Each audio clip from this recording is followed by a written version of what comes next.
बाबा साहब का महापरिनिर्वाण दिवस हुआ। उन्होंने अपने जीवन में सभी लोगों के लिए जो कार्य किए उनकी हम सराहना करते हैं। और इसी प्रोग्राम को आगे बढ़ाते हुए एक बार चौधरी चरण सिंह जो हमारे भूतपूर्व प्रधानमंत्री दिवंगत, उन्होंने कहा था कि देश की खुशहाली का रास्ता खेतों और खलिहानों से होकर गुजरता है।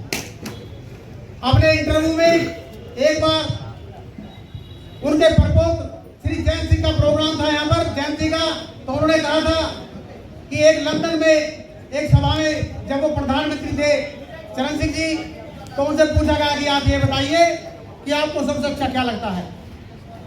तो उन्होंने कहा कि बारिश की जो पहली बूंद खेतों में पड़ती है गर्मी के बाद, और जमीन में से जो सौंधी खुशबू निकलती है, वो सुगंध मुझे सबसे अच्छी लगती है।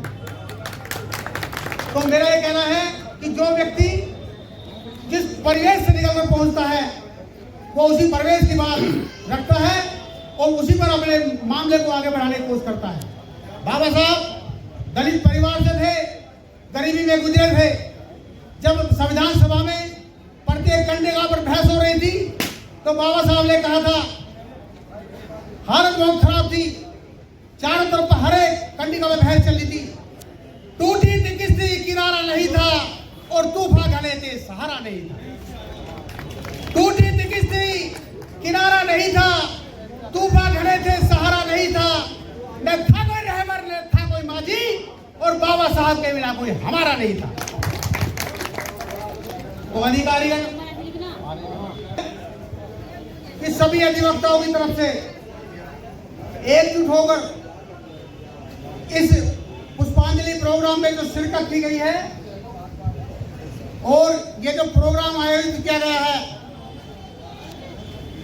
इसकी हम तहे दिल से उन लोगों की जिन्होंने मेहनत की है और जिन्होंने इसमें योगदान दिया, यहाँ तक पहुँचाया है, हम उनकी तहे दिल से शुक्रिया अदा करते हैं और उनका कोटि कोटि आभार प्रकट करते हैं।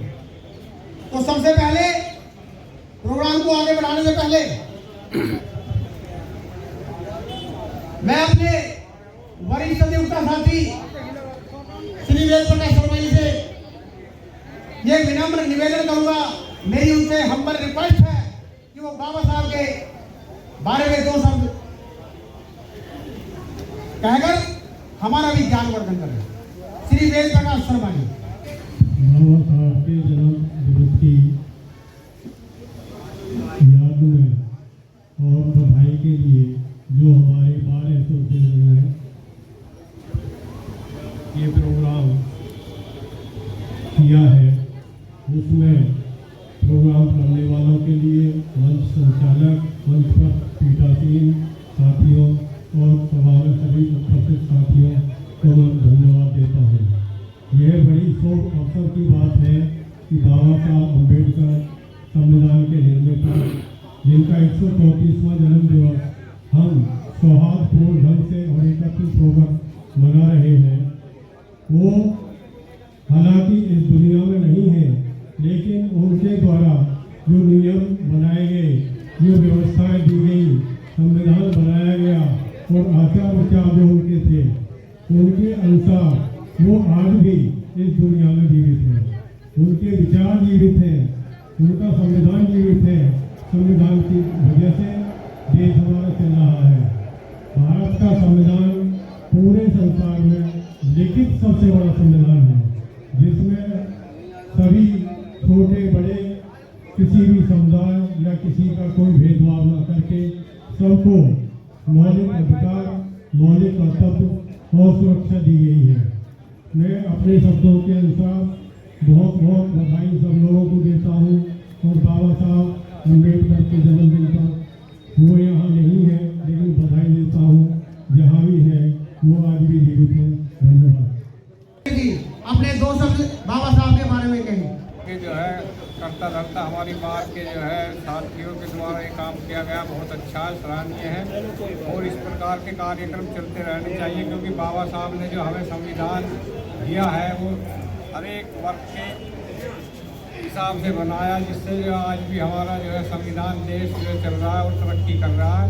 इस प्रकार के पुरुष जो है सदियों में एक आध बार जन्म लेते हैं, ऐसे महापुरुषों का हमें जो है स्मरण करते रहना चाहिए और बार बार इनकी जो याद में इस प्रकार के प्रोग्राम चलते रहें। वही हमारे लिए सच्ची श्रद्धांजलि और उनके जन्मदिन की बधाई होगी।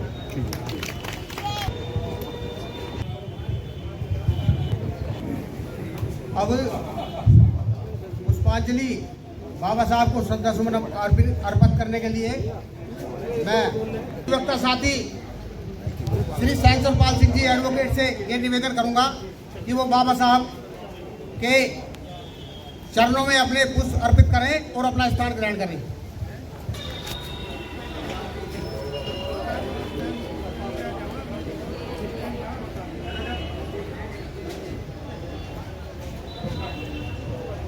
श्री धीरज कुमार को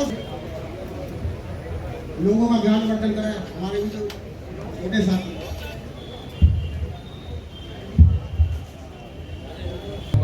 आयोजित समारोह में मंच पर उपस्थित अधिवक्ता साथी,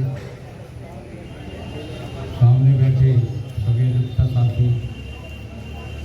साथियों, हमें अंग्रेजों की गुलामी के बाद जो स्वतंत्र रूप से जीने का अधिकार दिया वो संविधान ने दिया और उस संविधान के रचयिता डॉक्टर भीमराव अम्बेडकर जी थे। हम भारत नहीं, पूरी दुनिया उनके बनाए हुए इस संविधान की जो भारत में लागू है चर्चा होती है, सराहना होती है। इसमें जीने का, रहने का, अपने सभी कर्तव्यों का, अधिकारों का उल्लेख किया गया है। तो ये तो हमारे लिए एक बड़ी खुशी की अनुभूति होती है कि हम आज भी उनके चरणों में शीश अर्पित करते हैं। वो इसलिए कि हमें जो जीने की कला है, जीने का अधिकार है, उनके द्वारा दिया गया। साथियों, हमारी इस तहसील में ये पहली बार समारोह हो रहा है और मैं चाहता हूँ कि ये हर वर्ष इसी भांति हो, क्योंकि हम लोग तो संविधान से बने और संविधान की व्याख्या करते हुए ही हम यहाँ अपना जो वकालत का व्यवसाय कर रहे हैं उसमें योगदान रहता है। अगर संविधान ना हो तो फिर तो कोई बात नहीं थी। जो ब्रिटिश पीरियड में था वही चल रहा था, मुगल काल में था। तो मैं ज़्यादा समय न लेते हुए पुनः बाबा साहब भीमराव अम्बेडकर जी को सत सत नमन करता हूँ। जय हिंद, जय भारत, जय बाबा। श्री ओमवीर सिंह जी से मैं निवेदन करूंगा कि श्री ओमवीर सिंह एडवोकेट जी आवें और बाबा साहब के चरणों में अपने श्रद्धा सुमन अर्पित करें।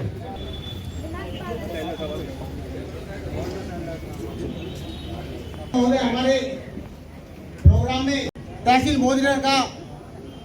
मोदीनगर में सर्जन हुआ और तब से लेके आज तक हमारी पदाधिकारी महोदय ने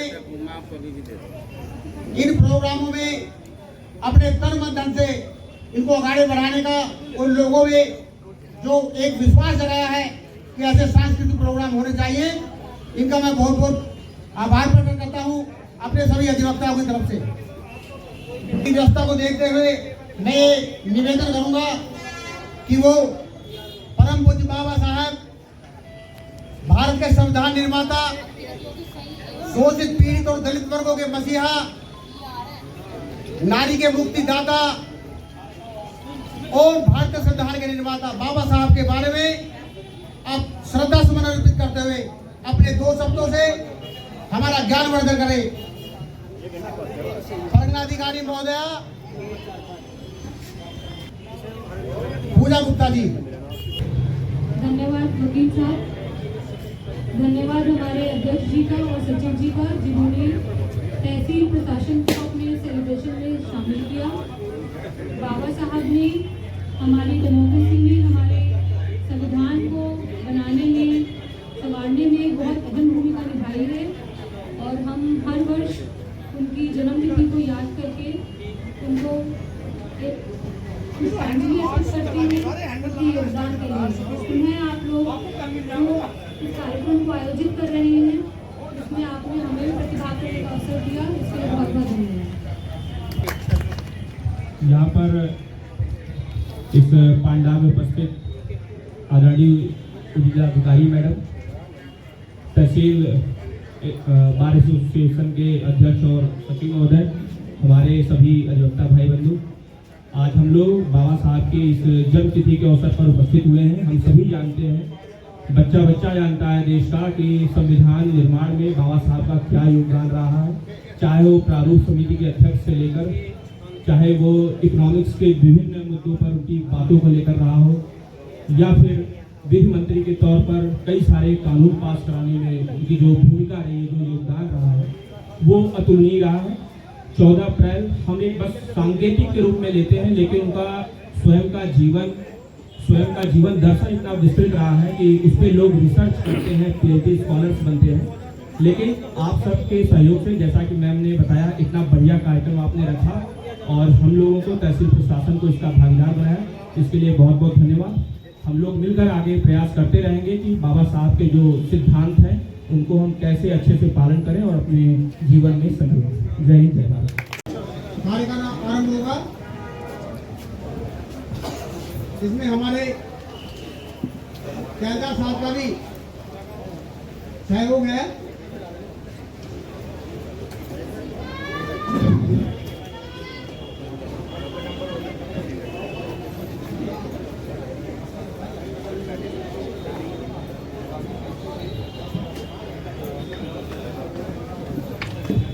सभी महान पुरुषों के जीवन हमें याद दिलाते हैं कि हम भी अपने जीवन को महान बना सकते हैं और इस संसार से पिछड़ते हुए समय की रेत पर अपने पंचित छोड़ सकते हैं।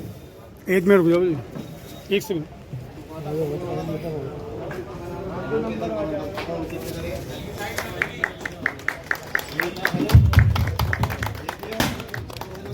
अबे गंदा कर दोगे।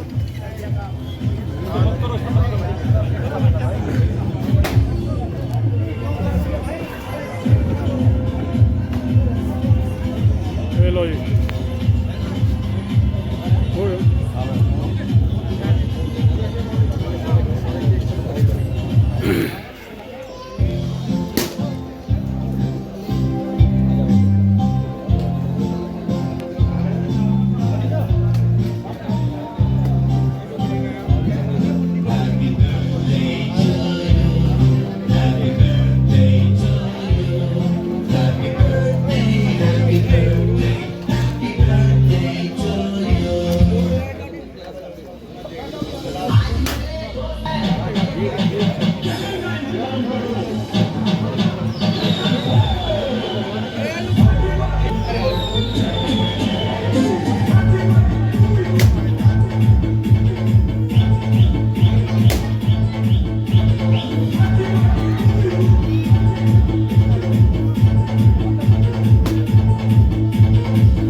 बात है कि वक्त का ढांचा बदल गया। पूछने लगी ये जमीन आसमान से, कौन से देश का वासी है तू? मैंने फख्र से सर ऊंचा किया विमान से, कहने लगा बड़ी शान से, जिस देश देश में आई थी सबसे पहले अहिंसा की आंधी, और जिस देश बढ़ाया, जिनके अंदर थी देशभक्ति, जिनकी लाठी में थी बंदूक से ज्यादा शक्ति, जिन्होंने जिसको शांति का पाठ पढ़ाया, मैं उस संपूर्ण प्रभु संपन्न लोकतंत्रात्मक धर्मनिरपेक्ष समाजवादी का राज भर से आया। और अभी जी कार्यक्रम को आगे बढ़ाते हुए सम्मानित भाई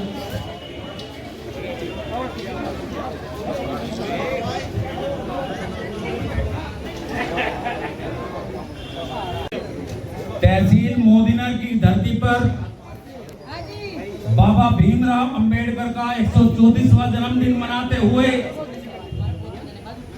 हमें सौभाग्य प्राप्त हुआ। इसके लिए हम सभी अपने अधिवक्ता साथियों का और जो हमारे बीच में हमारे वरिष्ठ नेतागण हमारे बीच में हैं, हम सबका साधुवाद और धन्यवाद करते हैं। साथियों, मध्य प्रदेश की धरती पर 134 साल पहले एक महापुरुष ने जन्म लिया, और ऐसे महापुरुष ने जन्म लिया, ऐसे महापुरुष ने हमारे बीच में जन्म लिया, जिसने पूरी न्याय व्यवस्था को बदल के रख दिया। साथियों, आज जो भी भारत का जो भी नागरिक है, भारत का जो भी बच्चा पैदा होता है, वो संविधान के अनुरूप चलता है, और वो संविधान देने की अगर किसी ने बात की है तो डॉक्टर भीमराव अंबेडकर ने हमें संविधान देने की बात की है, और उस संविधान में बताया है लोगों के मौलिक अधिकारों के बारे में बताया है, हमें जीने का अधिकार दिया है, और अगर वो जीने का अधिकार दिया है तो वो डॉक्टर भीमराव अंबेडकर ने दिया है। हमारी बहनों को जो सुरक्षा की जिम्मेदारी दी है, हमारी बहनों को जो शिक्षा का अधिकार दिया है, वो उसको देने का काम डॉक्टर भीमराव अंबेडकर जी ने किया है। साथियों, आज बहुत बड़े सौभाग्य की बात है कि मोदीनगर बार एसोसिएशन द्वारा इस तरह का कार्यक्रम किया जा रहा है कि बाबा भीमराव अंबेडकर की 134वां जन्मदिन केक काटकर तहसील में मनाया जा रहा है। इसके लिए बहुत बहुत धन्यवाद, पूरी बार की तरफ से बहुत बहुत धन्यवाद, बहुत बहुत आभार। जय हिंद, जय भारत। नेता श्री प्रदीप कंसल जी हैं, मैं उनसे अनुरोध करूंगा कि वो भी डॉक्टर भीमराव अंबेडकर जी की जन्मोत्सव पर उनके प्रकाश डालें, उनकी जीवनी पर। नेताजी परम आदरणीय सारे बच्चा हसीन मेरे माइक एडवोकेट साथियों, और खास तौर से बार एसोसिएशन मोदीनगर ने मुझे, मैं तो वकील साहब से मिलने आया था, मुझे पता भी नहीं था कि यहाँ पर महामानव डॉक्टर भीमराव अंबेडकर जी की जयंती का शुभ अवसर पर 134वां जन्मदिन मनाया जा रहा है। लेकिन मुझे अपार खुशी हुई कि बार एसोसिएशन ने पहली बार, शायद पहली बार आज बाबा भीमराव अंबेडकर जी की जयंती यहाँ मनाई। इसके लिए मैं पूरे बार एसोसिएशन को अपने दिल की गहराइयों से अभिनंदन करता हूँ, स्वागत करता हूँ। साथ में मैं एक बात कहता हूँ कि आज जो हिंदुस्तान में समय है, पूरे देश का जो समय है, चाहे वो आज पूरे हिंदुस्तान में जो भारत का संविधान है, आज उसको खतरा है। आज भारत के संविधान के मुताबिक आज इस देश में कुछ भी नहीं हो रहा है। जो संवैधानिक संस्थाएं हैं, उनके ऊपर नैतिक और अनैतिक रूप से उनके ऊपर कब्जा किया जा रहा है। आज उन संविधान की तमाम धाराओं को आज अस्त व्यस्त करने का प्रयास किया जा रहा है, चाहे वो बफ के माध्यम से हो, चाहे वो 3 तलाक के माध्यम से हो, चाहे वो रिजर्वेशन के माध्यम से हो, चाहे SC OBC के माध्यम से हो, आज पूरे संविधान को छिन्न भिन्न करने का प्रयास किया जा रहा है। मुझे कहना है केवल इस बात पर, क्योंकि मुझे लंबी चौड़ी विद्वान लोगों के बीच में लंबा चौड़ा भाषण तो मेरा ठीक नहीं है, लेकिन मेरा इतना कहना है कि डॉक्टर भीमराव अम्बेडकर के सपनों का अगर भारत बनाना है तो जो भी सरकार संविधान से छेड़छाड़ करे उस सरकार को मुंह तोड़ जवाब देना चाहिए। और आज की सरकार इस भारत के संविधान को RSS और भारतीय जनता पार्टी का संविधान बना देना चाहती है। इस संविधान को छिन्न भिन्न कर देना चाहती है। इसलिए इस सरकार को आने वाले समय में लोकतांत्रिक तरीके से मुंह तोड़ जवाब देना चाहिए। इसी के साथ मैं तमाम बार एसोसिएशन के अध्यक्ष जी और पदाधिकारी, खासतौर से तहसील की बार एसोसिएशन को अपने दिल की गहराइयों से पुनः बहुत बहुत धन्यवाद, बहुत बहुत बधाई देता हूं और धन्यवाद।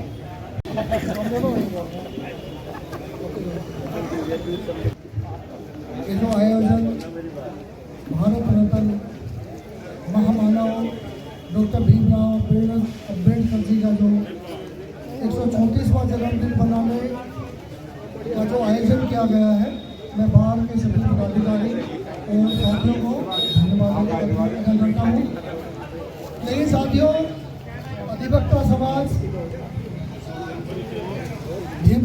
डॉक्टर भीमराव अम्बेडकर जी का हमेशा आभारी रहेगा, क्योंकि जो लड़ाई डॉक्टर भीमराव अम्बेडकर साहब जो सामाजिक न्याय की लड़ाई और जो समानता की लड़ाई, छुआछूत की लड़ाई जो वे लड़कर गए और जो हमें हमारे हाथ में हमारे देश के हाथों में संविधान सौंप कर लड़ गए, जिससे आज ये लोकतंत्र जीवित है।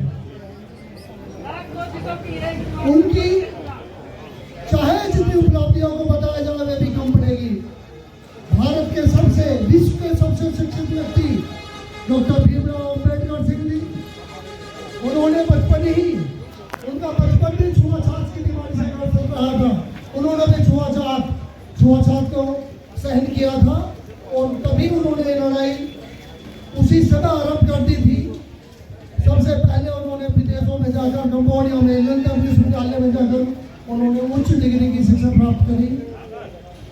उनकी इतनी उपलब्धियां हैं शिक्षा के क्षेत्र में, आज तक वे पहले विश्व के सबसे शिक्षित और डिग्री वाले व्यक्ति बने थे।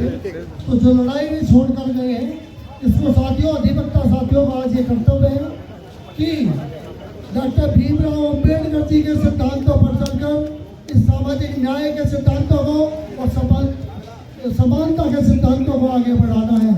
जैसा कि अभी कंसल साहब कह रहे थे कि आज हमारा संविधान खतरे में है। संविधान नहीं, प्रजातंत्र ही खतरे में है।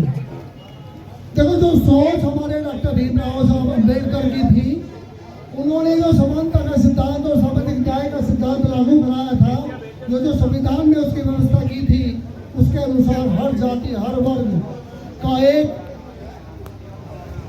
एक समान नेतृत्व सरकार के अंदर होना चाहिए।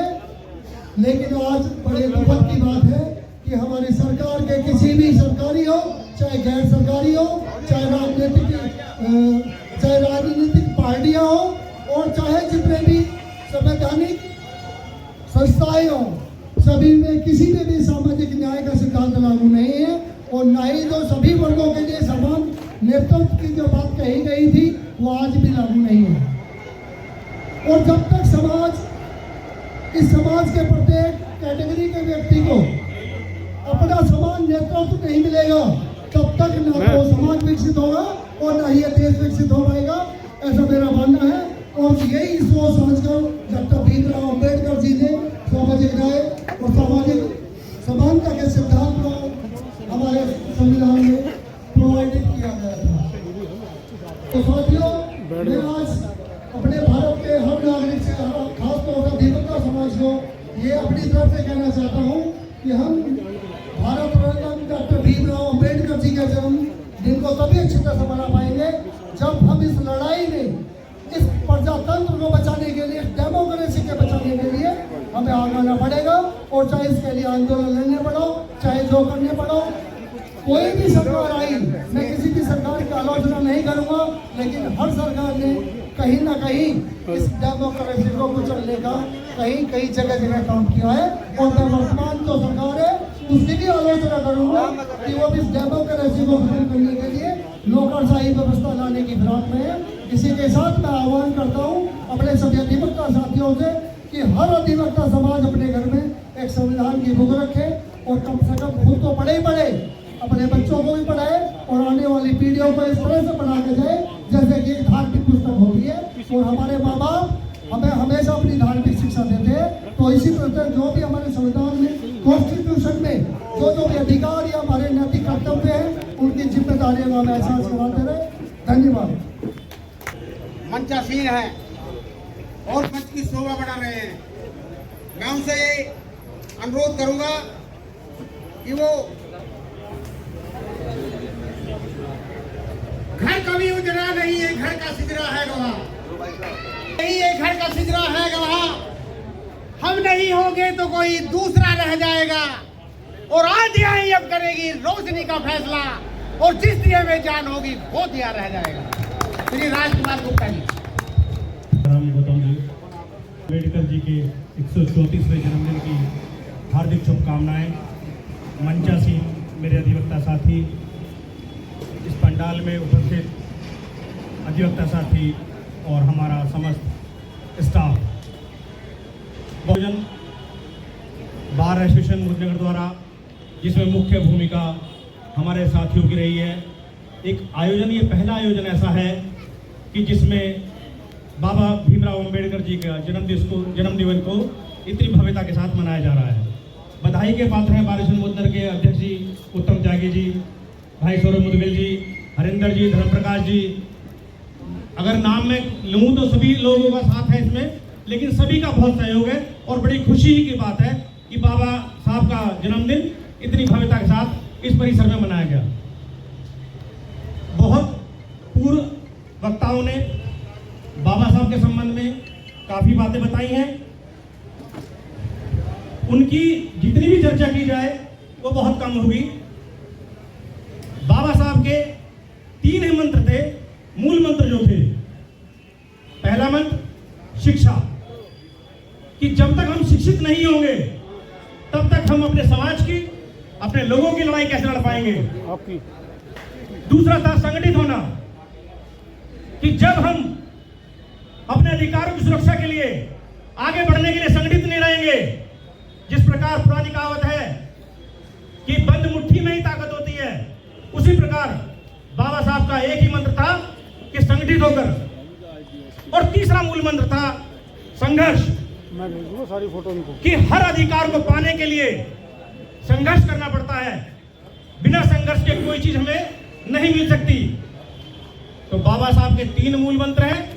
अगर हम इन 3 मूल मंत्रों का, सिद्धांत का पालन करेंगे तो हमें कोई नहीं हरा सकता। इस मंच के माध्यम से मैं बधाई देते हुए एक बात कहूंगा कि बाबा भीमराव साहब के लिए एक जोरदार नारा लगाएं कि जो अधिवक्ता साथी और जो हमारे समाज के साथी ऐसे परिसर में है, उन सब के कानों तक यह नारा जाए, बाबा भीमराव अम्बेडकर अमर रहे, बाबा भीमराव साहब अम्बेडकर अमर रहे, बाबा भीमराव साहब अम्बेडकर अमर रहे। इसी श्रद्धांजलि के साथ मैं अपने श्रद्धा सुमन अर्पित करता हूँ। धन्यवाद।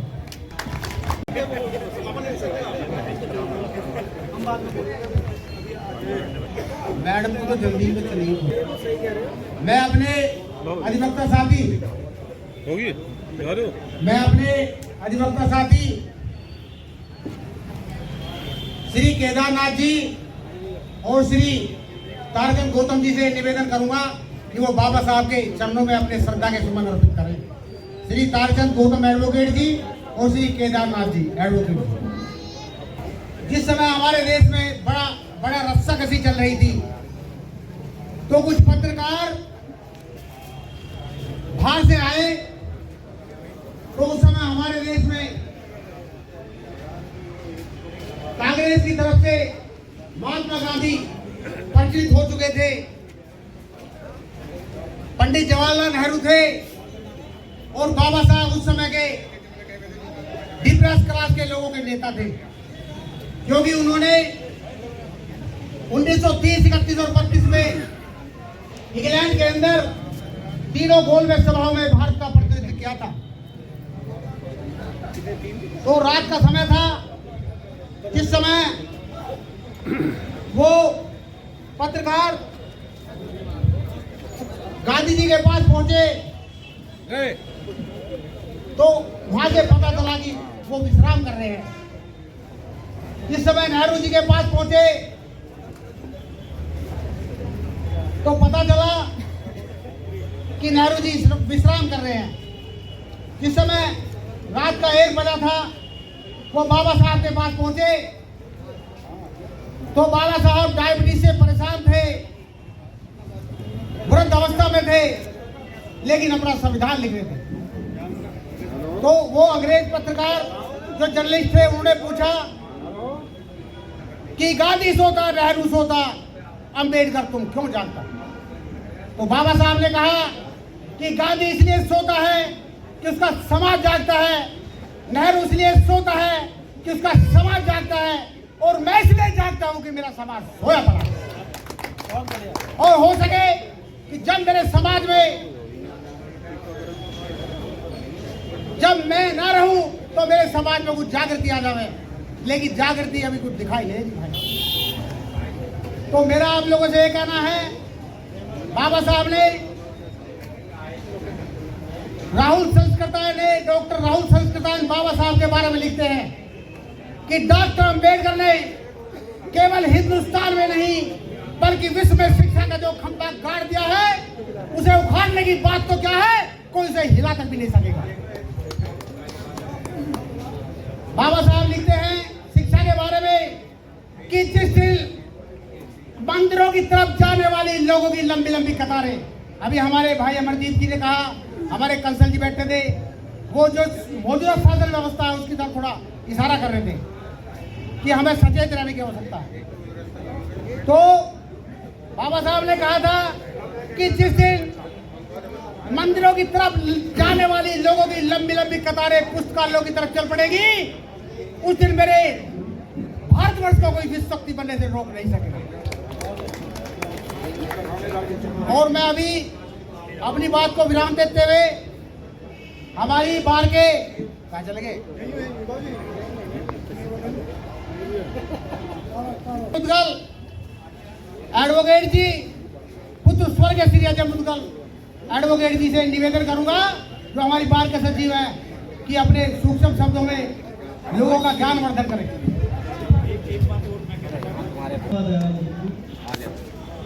बाबा भीमराव अम्बेडकर के हमने छोटे से जन्मदिन को मना रहे हैं। सबके सहयोग से हमारा प्रोग्राम बहुत अच्छा रहा, और मैं आगे भी सबसे अच्छा करूँगा कि जो भी प्रोग्राम हम लोग बाहर बनाए कभी भी, तो सब इसी प्रकार से प्यार मोहब्बत से, सब सहयोग से बहुत अच्छे हों। क्योंकि बाबा साहब का भी एक विचार था, बाबा साहब ये कहते थे कि स्वतंत्रता समानता सब में अगर अच्छी होगी तो बहुत अच्छा समाज बनेगा। और मैं इसी विचार को लेकर चलता हूँ, मैं सबको साथ रख के किसी में कोई भेदभाव नहीं करता कभी भी, और यही बाबा साहब ने सिखाया, और मैं यही सबसे उम्मीद करता हूँ कि सब भी किसी भी प्रकार की द्वेष भावना में रह के आपस में कोई भी भेदभाव ना करें, सब बस साथ रहें और मिलकर रहें। धन्यवाद। उनके द्वारा बनाए गए जो केंद्र सरकार की बड़ी बड़ी नौकरियां हैं, जो समानता और मूलक समाज की बात चल रही है, वो मेरिट के आधार पर चल रही है। मैं सभी लोगों से ये निवेदन करूंगा, निवेदन करूंगा कि वो बाबा साहब के चरणों में श्रद्धा सुमन अर्पित करें और अपना आसन। मैं श्री प्रेमजी राठी भाइयों, सभी को मेरा महत्वपूर्ण जय हिंद। और आज हम यहाँ डॉक्टर B.R. अम्बेडकर जी का 134वां जन्म दिवस यहाँ हम मना रहे हैं। और जन्मदिन मनाने से हमारा काम नहीं चलने वाला। मैं कहना चाहता हूँ सभी से, उनके जन्मदिन को मनाने का जो उद्देश्य है वो तब पूरा होगा जब हम उनकी बताई हुई बातों का अनुसरण करें। तो अभी यहाँ पे एक शब्द लिखा हुआ है बोधिसत्व। तो बोधिसत्व का मतलब क्या होता है? बोधिसत्व का मतलब होता है कि बोधि का मतलब होता है ज्ञान और सत्व का मतलब होता है प्राणी।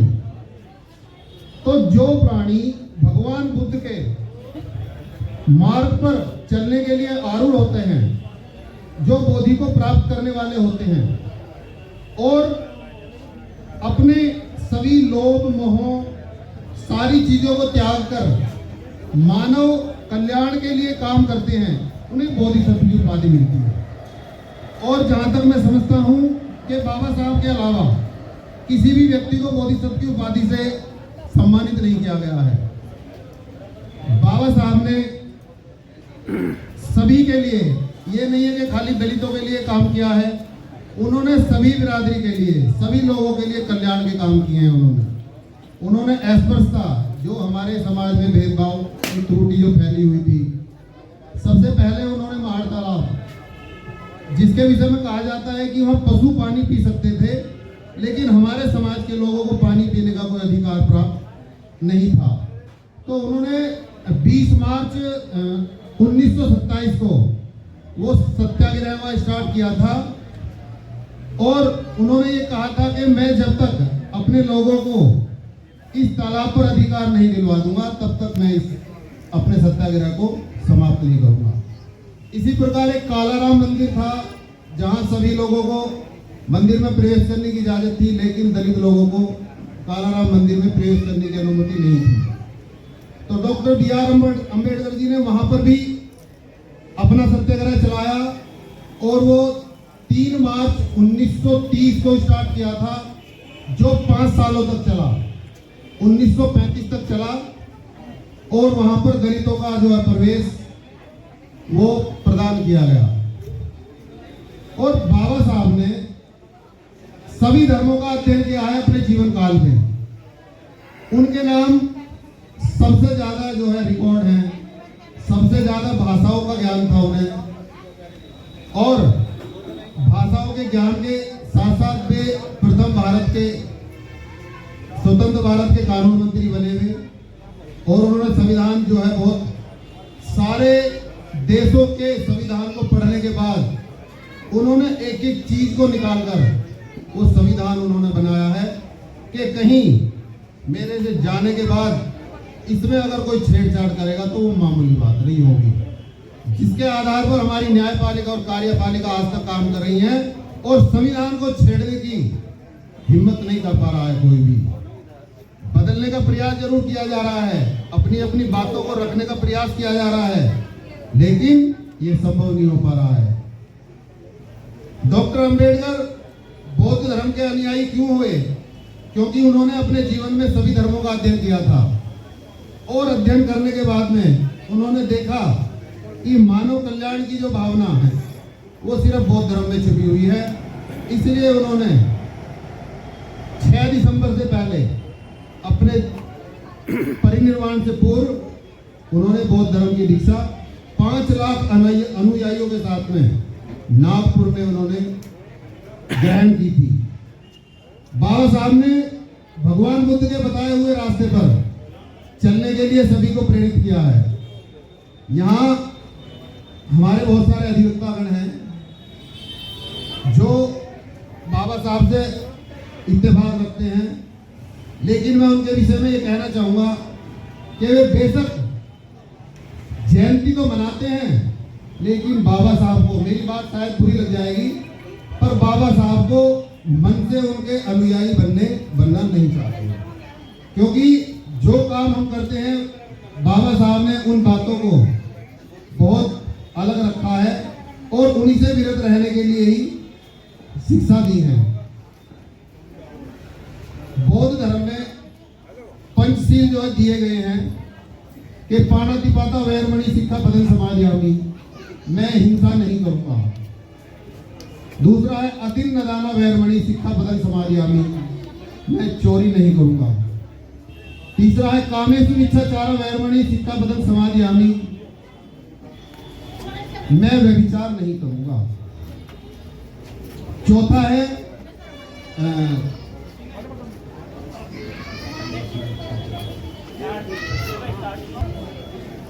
सुरा मेरिय मध्य पमाद अठाना वैरमणि शिक्षा बदन समाधि, यानी कि मैं कच्ची पक्की या नशीले पदार्थों के सेवन से विरत रहने की शिक्षा ग्रहण करता हूँ।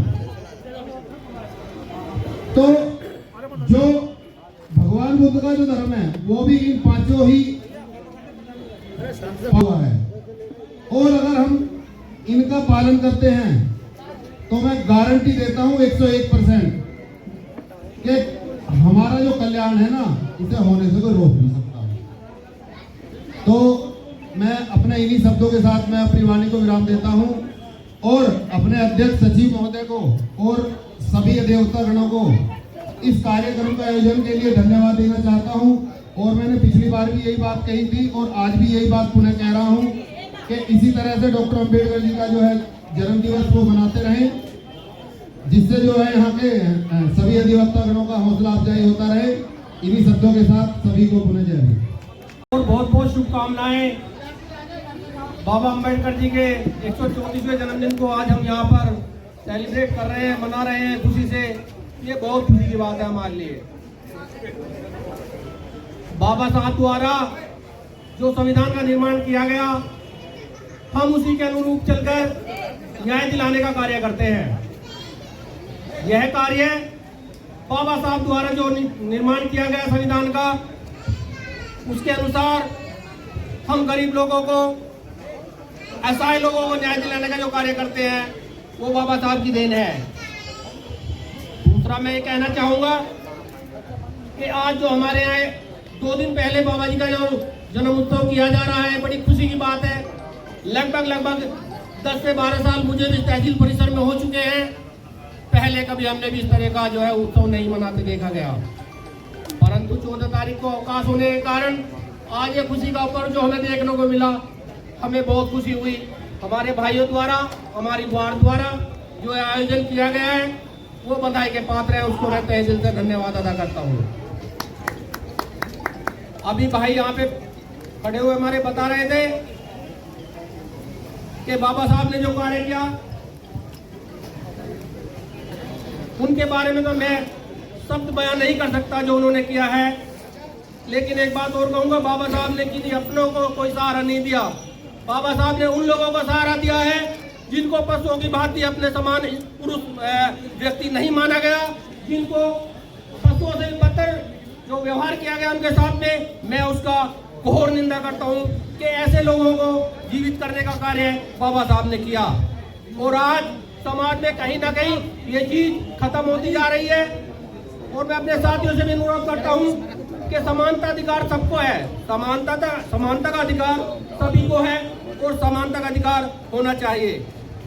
बाबा साहब ने शिक्षा के लिए जो विस्तार किया, शिक्षा होने के बावजूद, क्योंकि जब तक मैं शिक्षित नहीं होऊंगा मुझे अपने अधिकारों का पता नहीं होगा, तो ये बिल्कुल उचित है कि पहले शिक्षित बनोगे तभी आप अपने अधिकारों को जान पाओगे कि आपके क्या क्या अधिकार हैं, जिसके लिए बाबा साहब ने अपने समाज को लेकर के, निम्न समाज को लेकर के विकसित करने का कार्य किया।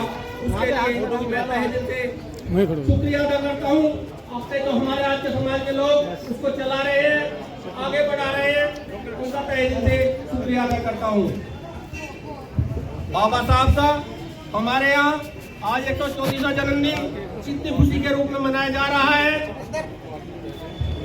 इतनी खुशी के रूप में मनाया जा रहा है। लेकिन एक बात और कहना चाहूंगा, इसी के साथ साथ हम यहाँ से केवल यहाँ पे केक काट के और ताली बजा के ना चले जाएं। बाबा साहब द्वारा जो हमें प्रेरणा दी गई है उसमें से अगर हमें क्षण पर भी यहाँ से आज लेके जाएंगे तो मैं समझता हूँ कहीं ना कहीं समाज के विकास का कार्य होगा। मेरे शब्द इन्हीं के साथ मैं समाप्त करता हूँ। धन्यवाद।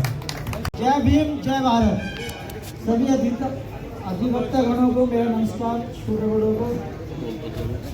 मैं सभी समाज के लोगों से ये कहना चाहता हूँ कि अपने खर्चों को कम करके अपने बच्चों को पानी का दूध ना पिला के शिक्षा का दूध पिलाइए, जिससे वे आगे आने वाले टाइम में कामयाब बने और अपने पे डिपेंड रहे। जय हिंद, जय भारत। सम्मानित मंच, मेरे सभी अधिवक्तागण, मेरे बड़े बुजुर्ग, मैं सबके चरणों में नमन करता हूँ। और आज का जो आयोजन है बाबा साहब के जन्मदिन का, मुझे बड़ा हर्ष हो रहा है कि ऐसा आयोजन होना चाहिए, होता रहना चाहिए। और जो हमारे 2-3 साथी हैं उन्होंने बहुत इसमें मेहनत करी है। हमारे हरिंदर भाई हैं, महेंद्र भाई हैं और हमारे कई साथी हैं जिन्होंने इस प्रोग्राम को करने में बहुत सहयोग दिया है। और उन्हीं की ये मतलब एक तरह से गाइडलाइन थी हमें, और हमारे निर्देश थे, दिशा निर्देश उन्होंने दिए, जिस वजह से ये प्रोग्राम हो पाया। लेकिन प्रोग्राम हो गया, बहुत अच्छा है। लेकिन इस प्रोग्राम से जो अभी तारा भाई ने बात कही है कि केक काटने से या फूल चढ़ाने से इस बात का कोई वो नहीं होगा। जब तक हम शिक्षा को ग्रहण नहीं करेंगे, शिक्षा की तरफ हम अग्रसर नहीं होंगे, बाबा साहब के बताए हुए रास्तों पर हम नहीं चलेंगे, तब तक मतलब इस आयोजन का कोई आधार नहीं है, मतलब इस बात का कोई फायदा होगा नहीं। शिक्षा हमें सबसे पहले जरूरी है। जो बाबा साहब ने हमें इस पर संविधान लिखा, इन बातों को जहाँ आज हम खड़े हैं अपनी बात कह रहे हैं, मतलब जिस तरह से हम अपने आप को अभिव्यक्ति को हम उजागर कर रहे हैं, कह रहे हैं, उस सब का संविधान में हमें अधिकार दिया गया है।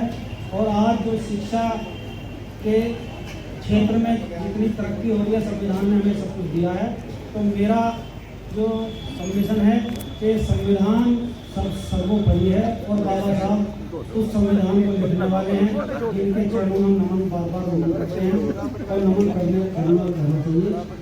तो वैसे तो मन में ज़्यादा भाषण आते हैं, पर ठीक है, शिक्षा वो शेरनी का दूध है, शेर है कि शिक्षा वो शेरनी का दूध है।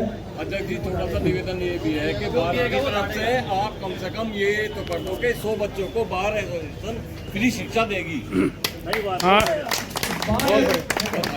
आप मुझे बहुत अच्छा लगा। देखिए, बाहर इस लायक हम करना चाह रहे हैं, इस लायक हो जाए कि 100 बच्चों को फ्री शिक्षा भारत भोजन कर दे। ये मेरी भी इच्छा है और हमारे बड़े भाई अनिल गौर 1 लाख रुपए का चेक, 1 लाख रुपए का चेक इन बच्चों को पढ़ाई के लिए मैं आपको अभी देता हूँ। इस बच्चे को घोषणा कर दो चौधरी जी ने निःशुल्क शिक्षा के लिए 1 लाख रुपए को देने के लिए वादा किया है। मैं धन्यवाद करता हूँ और मैं उन्हें अपने बड़े भाई के चरणों में इसलिए नमन करता हूँ। इतनी बड़ी घोषणा पहली बार, मतलब पहली बार इतना अच्छा आयोजन और इतना बड़ा आपका सहयोग, ये मैं आपको धन्यवाद धन्यवाद धन्यवाद धन्यवाद बहुत बहुत बधाई आप सबकी। आपने इतना अच्छा प्रोग्राम और उसमें सहयोग किया, मैं आपका जीवन भर तहे दिल से आभारी रहूँगा। और मैं चाहता हूँ ये प्रोग्राम इसी तरह से हर साल बार मनाए। धन्यवाद। जय हिंद, जय भीम।